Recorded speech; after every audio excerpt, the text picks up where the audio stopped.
പ്രണയം നമ്മളെല്ലാവരും പറയാതെ പറയുന്നൊരു വികാരം. എന്താ അല്ലേ? എല്ലാ മനുഷ്യർക്കും ഉണ്ടാവും ആരും അറിയാത്തൊരു ചെറിയ പ്രണയം മനസ്സിന്റെ ഉള്ളിൽ. കലാലയ ദിനങ്ങളിൽ വിട പറയുന്ന നിമിഷങ്ങളിൽ നമ്മൾ എഴുതി വാങ്ങിയ എന്നാൽ ഇപ്പോഴും ഒരു നിധി പോലെ നമ്മുടെ ഷെൽഫുകളിൽ സൂക്ഷിക്കുന്ന ഒരു ബുക്കുണ്ട്, നമ്മുടെ ഓട്ടോഗ്രാഫ്. പ്രണയങ്ങൾക്കും സൗഹൃദങ്ങൾക്കും കാലങ്ങളുടെ പഴക്കം ചെന്നാലും ഒരു നല്ല സ്കൂൾ കാലഘട്ടത്തിലൂടെ കടന്നു പോകാത്തവരായി നമ്മൾ ആരും തന്നെ ഉണ്ടാവില്ല. എന്നാൽ പ്രകൃതി നമുക്കായി ഒരുക്കി വെച്ചിരിക്കുന്ന നിരവധി അത്ഭുതങ്ങളിലൊന്നാണ് നമ്മുടെ ഈ ഓട്ടോഗ്രാഫ് ചെടി. അപ്പോൾ നിങ്ങൾക്ക് മനസ്സിലായിട്ടുണ്ടാവുമല്ലോ ഞാൻ ഇന്ന് ഏത് ചെടിയെക്കുറിച്ചാണ് പറയാൻ പോകുന്നതെന്ന്. എൻ്റെ പേര് ശ്രീജ. അപ്പം ഞാനിന്ന് പരിചയപ്പെടുത്താൻ പോകുന്ന മരം ഇതാണ് കേട്ടോ, നമ്മുടെ ഓട്ടോഗ്രാഫ് ട്രീ. ഒരുപാട് സവിശേഷതകളുള്ള ഒരു മരമാണ് അത്. പണ്ട് കാലങ്ങളിലൊക്കെ പാശ്ചാത്യ നാടുകളിൽ പ്രണയിനികൾ പ്രണയലേഖനം എഴുതാനായിട്ട് ഉപയോഗിച്ചുകൊണ്ടിരുന്ന ഇതിന്റെ ഇലയാണെന്നാണ് പറയുന്നത് കേട്ടോ. അതുകൊണ്ട് തന്നെ ഇതിന് പ്രണയപത്രം എന്നൊരു വിളിപ്പേരും കൂടി ഉണ്ടേ. അതെ, വേറൊരു കാര്യം കൂടി ഉണ്ടേ.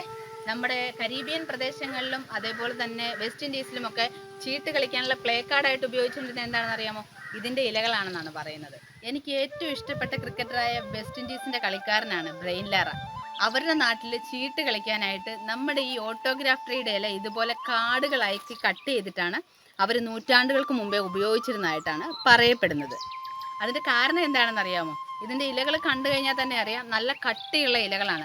ഇതൊക്കെ നമ്മൾ പറിച്ചു വെച്ച് കഴിഞ്ഞാൽ 1 മാസം വരെ ഇതിന്റെ ഇലകൾ ആ പച്ചപ്പ് അങ്ങനെ തന്നെ ഉണ്ടാവും. അതേപോലെ തന്നെ ഇത് വാടിപ്പോകാതെ അങ്ങനെ തന്നെ ഇരുന്നോളൂ. അതുകൊണ്ട് തന്നെ അവർക്ക് ഇത് കണ്ടിന്യൂസ് എപ്പോഴും കട്ട് ചെയ്ത് ഇങ്ങനെ കാട് രൂപത്തിലാക്കി എടുക്കേണ്ട കാര്യമില്ല. അപ്പം അതുകൊണ്ടാണ് അവർ ഈ നൂറ്റാണ്ടുകൾക്ക് മുമ്പേ ഇങ്ങനെ ഒരു ഐഡിയയൊക്കെ അവർ കണ്ടുപിടിക്കാനുള്ള ഒരു കാരണവും കൂടി.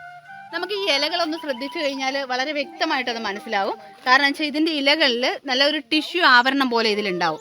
അപ്പോൾ ഇതിൽ നമ്മൾ എന്തെങ്കിലും എഴുതി കഴിഞ്ഞാൽ ഇത് അതുപോലെ തന്നെ ആ ടിഷ്യൂ ആവരണം ഉള്ളത് കൊണ്ട് തന്നെ ആ എഴുതിയേക്കുന്നത് ലോങ് ലാസ്റ്റിങ്. നമ്മൾ പനയോലയിലൊക്കെ എഴുതില്ലേ എന്ന് പറഞ്ഞ മാതിരി ഇതിൽ നമുക്ക് എന്തെങ്കിലും ഒരു കൂർത്ത ഇതുണ്ടെന്നുണ്ടെങ്കിൽ മുള്ളുകളോ എന്തെങ്കിലും കൊണ്ട് നമുക്ക് ഇതിൽ എഴുതി വെക്കാൻ പറ്റും. അങ്ങനെ എഴുതി വെച്ച് കഴിഞ്ഞാൽ അത് അങ്ങനെ തന്നെ ലോങ് ലാസ്റ്റിംഗ് ആയിട്ട് കുറേ നാളത് അതിലുണ്ടാവും. അപ്പം അതുകൊണ്ട് തന്നെ പണ്ട് യാത്രക്കാരൊക്കെ സന്ദേശങ്ങളൊക്കെ കൈമാറാനായിട്ട് ഇതിൻ്റെ ഇലകൾ ഉപയോഗിച്ച് വന്നിട്ടുണ്ട്. കരീബിയൻ നാടുകളിലും വെസ്റ്റ് ഇൻഡീസിലും ഒക്കെ ഇതിൻ്റെ ഇലകൾ ഉപയോഗിച്ച് വന്നിട്ടുണ്ടെന്നാണ് പറയപ്പെടുന്നത്.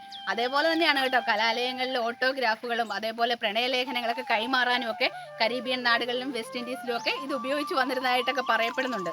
എന്തായാലും ഈ ഇല കൊണ്ട് എഴുതി കഴിഞ്ഞാൽ എത്ര നാൾ വേണമെങ്കിലും നമുക്കത് നമ്മുടെ ഹൃദയത്തിൽ സൂക്ഷിക്കുന്നത് പോലെ തന്നെ നമുക്ക് സൂക്ഷിച്ചു വെക്കാൻ പറ്റും കേട്ടോ. ഈ ഇലകൾ നല്ല കട്ടിയുള്ള ഇലകളായതുകൊണ്ട് തന്നെ എഴുതാൻ ഉപയോഗിക്കാം എന്ന വസ്തുതയിൽ നിന്നാണ് ഈ ഓട്ടോഗ്രാഫ് ട്രീ എന്ന പേര് ലഭിച്ചത്. അതെ, എനിക്കൊരു അത്ഭുതമായിട്ട് തോന്നിയൊരു കാര്യം എന്ന് പറഞ്ഞാൽ ലോകത്തിൽ ഏറ്റവും വേഗത്തിൽ വളരുന്ന ഒരു സസ്യമാണെന്നാണ് പറയപ്പെടുന്നത്. മണിക്കൂറിൽ 30 സെന്റിമീറ്റർ വരെ ഇതിന് വളർച്ചയുണ്ടെന്നാണ് പറയുന്നത്. അപ്പൊ അതേപോലെ തന്നെ ഇതിനെ കോപ്പിമരം എന്നുള്ളൊരു പേരും കൂടെ പറയപ്പെടുന്നുണ്ട്. കാരണം ഇത് കണ്ടോ, ഇതിന്റെ ഇലകളിലൊക്കെ ഇങ്ങനെ എഴുതി വെച്ചിരിക്കുന്ന പേരുകൾ എഴുതി കഴിഞ്ഞാൽ ഇത് ലോങ് ലാസ്റ്റിംഗ് ആയിട്ട് നിൽക്കും. ഇതിൽ എഴുതി വെച്ച പേരുകൾ ഇങ്ങനെ തന്നെ ഉണ്ടാവും. അതേപോലെ തന്നെ ഈ ഇല വളരുന്നതിനനുസരിച്ച് ഇതിൽ എഴുതിയേക്കുന്ന അക്ഷരങ്ങളും വലുതായിക്കൊണ്ടിരിക്കുമെന്നാണ് പറയപ്പെടുന്നത്. പിന്നെയുള്ള ഇതിന്റെ ഒരു പ്രത്യേകത എന്ന് പറയുന്നത് ഇതൊരു പരാത ചെടിയാണെന്നാണ് പറയുന്നത്. പരാത ചെടി എന്ന് പറഞ്ഞു കഴിഞ്ഞാൽ അറിയാലോ, നമ്മുടെ ഈ പാറക്കൂട്ടങ്ങളിലോ മരത്തിന്റെ ഇടുക്കുകളിലോ വെള്ളച്ചാട്ടങ്ങളുടെ ഇടയിലോ ഒക്കെ ഈ ചെടികൾ പറ്റിപ്പിടിച്ച് വളരും. ആ പാറ ഇടുക്കുകളിലൊക്കെ പറ്റിപ്പിടിച്ചാണ് അത് വളരുന്നത്. ആ പറ്റിപ്പിടിച്ച് ഇത് വളർന്നു വരുമ്പം ആ കൂടെയുള്ള മറ്റു മരങ്ങളെ ഇത് നശിപ്പിച്ച് കളയും. അപ്പൊ അതുകൊണ്ട് തന്നെ നമ്മളിവിടെ മാംഗോമഡോസിലാണ് ഈ ചെടി ഇവിടെ വെച്ചേക്കുന്നത്. ഈ ചെടി നമ്മളിവിടെ ഇവനെ ഒറ്റയ്ക്കാണ് വെച്ച് പിടിപ്പിച്ചേക്കുന്നത്. കാരണം എന്താണെന്നറിയാവോ? ഇവനെ സ്വയം പര്യാപ്തനാക്കി വളർത്താൻ വേണ്ടിയിട്ടാണ്. മറ്റു ചെടികളെ ഒന്നും നശിപ്പിക്കാതെ അവൻ സെൽഫായിട്ട് വളരാൻ വേണ്ടിയാണ് നമ്മൾ ഇങ്ങനെ വെച്ച് പിടിപ്പിച്ചേക്കുന്നത്. ആൽവർഗത്തിൻ്റെതായ എല്ലാ ലക്ഷണവുമുള്ള ഇവന്റെ ശാസ്ത്രീയ നാമം ഫ്ലൂസിയ റോസിയ എന്നാണ്. ഓട്ടോഗ്രാഫ് ട്രീ, സ്വർണ്ണശീരി, ഇലപ്പത്രം, ബാൾസം ആപ്പിൾ, പ്രണയപത്രം എന്നീ പല വിളിപ്പേരുകളുണ്ട് ഇതിന്. ഇത് ഒരു അലങ്കാര സസ്യമായി നമ്മുടെ വീട്ടിൽ നമ്മൾ വളർത്തുന്നുണ്ടെങ്കിലും ഇതിന് ചില ഔഷധ ഗുണങ്ങളൊക്കെ ഉണ്ട് കേട്ടോ. വയറിളക്കം, ഛർദി, പനി, രക്തസമ്മർദ്ദം, ശ്വാസകോശ സംബന്ധമായ അണുബാധകൾ തുടങ്ങിയ രോഗങ്ങളുടെ ചികിത്സയ്ക്കായി പുറംതൊലി, വേരുകൾ, ഇലകൾ എന്നിവ ഉപയോഗിക്കുന്നതായി പറയപ്പെടുന്നു. ചെടിയുടെ സ്രവം, മുറിവ്, പൊള്ളൽ, ചർമ്മത്തിലെ അണുബാധകൾ എന്നിവ ചികിത്സിക്കാൻ പ്രാദേശികമായി ഉപയോഗിച്ചു വരുന്നതായി പറയപ്പെടുന്നുണ്ട്. ഫ്ലൂസിയ റോസിയത്തിൽ antimicrobial, anti inflammatory, antioxidant ഗുണങ്ങളുണ്ടെന്ന് പഠനങ്ങളിലൂടെ തെളിയിക്കപ്പെട്ടിട്ടുള്ളതാണ്. അതുപോലെ തന്നെ ഉണ്ടല്ലോ നമ്മുടെ പ്യൂട്ടോറിക്ക എന്ന് പറഞ്ഞ സ്ഥലം ഉണ്ടല്ലോ, അവിടെയൊക്കെ പണ്ട് കാലങ്ങളിൽ ഈ ടാറൊക്കെ ഉണ്ടാക്കാനായിട്ട് നമ്മൾ റോഡ് ടാർ ചെയ്യുന്ന ടാർ ഉണ്ടാക്കാനും അതേപോലെ തന്നെ കളിപ്പന്തൊക്കെ ഉണ്ടാക്കാനായിട്ടും ഇതിൻ്റെ ഇലകൾ ഉപയോഗിച്ചിരുന്നു എന്നാണ് പറയപ്പെടുന്നത് കേട്ടോ.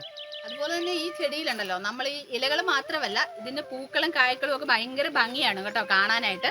പക്ഷെ നമ്മൾ ഇത് അലങ്കാരത്തിനൊക്കെ ഇതിന്റെ പൂവും കായും ഒക്കെ നമ്മൾ ഉപയോഗിക്കുന്നുണ്ട്. പക്ഷെ ഇത് നമുക്ക് ഭക്ഷ്യയോഗ്യമായ ഒരു സാധനമല്ല. ഈ കായ്കൾ നമ്മൾ കഴിച്ചു കഴിഞ്ഞാൽ മരണം വരെ സംഭവിക്കാനുള്ള ഒരു സാധ്യതയുണ്ട്. പക്ഷെ നമുക്കിതിൽ കാണിച്ചു തരാനായിട്ട് ഞാൻ നോക്കിയിട്ട് ഇല്ല, പൂക്കളൊന്നും നമ്മൾ ഉണ്ടായി നിപ്പില്ല. ഉണ്ടെങ്കിൽ കാണിച്ചു തരായിരുന്നു. നല്ല ഭംഗിയാണ് അതിന്റെ പൂക്കൾക്ക് കാണാനായിട്ട്. പക്ഷെ അത് ആരും എടുത്ത് കഴിക്കാനോ അങ്ങനെയുള്ള കാര്യങ്ങളൊന്നും ചെയ്യാൻ പാടില്ല കേട്ടോ. ശ്രീലങ്ക, ഹവാദ് എന്നീ നാടുകളിലൊക്കെ ഉണ്ടല്ലോ, ഇവനൊരു ശല്യക്കാരനാണെന്നാണ് പറയുന്നത്. കാരണം എന്താണെന്ന് അറിയാമോ? ഇതൊരു പരാത ചെടിയാണല്ലോ. അപ്പൊ ഇതിങ്ങനെ പടർന്ന് കയറി മറ്റുള്ള സസ്യങ്ങളെ എല്ലാം നശിപ്പിക്കുന്നത് കൊണ്ട് തന്നെ അവരിത് ഭയങ്കര ഒരു ശല്യക്കാരനായ ചെടിയായിട്ടാണ് ഇതിനെ കാണുന്നത്. ഇതൊക്കെ എഴുതി വെച്ചേക്കുന്നത് കണ്ടോ? ഇത് നമ്മുടെ മാങ്കോമഡോസിലെ വാലന്റൈൻസ് ഗാർഡിൽ നിൽക്കുന്ന ഓട്ടോഗ്രാഫ് ട്രീ ആണ് കേട്ടോ. ഇതിൽ നമ്മുടെ പ്രണയിനികളൊക്കെ വന്നിട്ട് അവരുടെ പേരുകൾ എഴുതി വെച്ചേക്കുന്നത് കണ്ടോ? ശരിക്കും പറഞ്ഞാൽ ഇതിന്റെ പണ്ട് കാലത്തെ ഒരു വിശ്വാസമാണ്. ഇതിൽ പേരുകളൊക്കെ എഴുതി വെച്ച് കഴിഞ്ഞാൽ അവരുടെ പ്രണയം സാക്ഷാത്കരിക്കുമെന്നുള്ളൊരു വിശ്വാസമൊക്കെ ഉണ്ട് കേട്ടോ പണ്ട് കാലങ്ങളിൽ. ഒരു നദി പോലെ ഒഴുകുന്നതാണ് പ്രണയം, ഒരു കുളിരായി പെയ്യുന്ന വാക്കല്ല പ്രണയം, വാക്കിന്റെ ഉള്ളിലെ നേരാണ് പ്രണയം എന്നാണല്ലോ കവി വർണ്ണന. ഒരു കവിത പോലെ പ്രണയിക്കുന്നവർക്കും പ്രണയം ഇപ്പോഴും മനസ്സിന്റെ ഉള്ളിൽ കാത്തു സൂക്ഷിക്കുന്നവർക്കും ഇന്നത്തെ ഈ ഞങ്ങളുടെ ഓട്ടോഗ്രാഫ് ട്രീയുടെ വീഡിയോ നിങ്ങൾക്കായി സമർപ്പിക്കുന്നു. അപ്പോൾ ഫ്രണ്ട്സ്, അടുത്തൊരു വീഡിയോയുമായി വീണ്ടും കാണാം.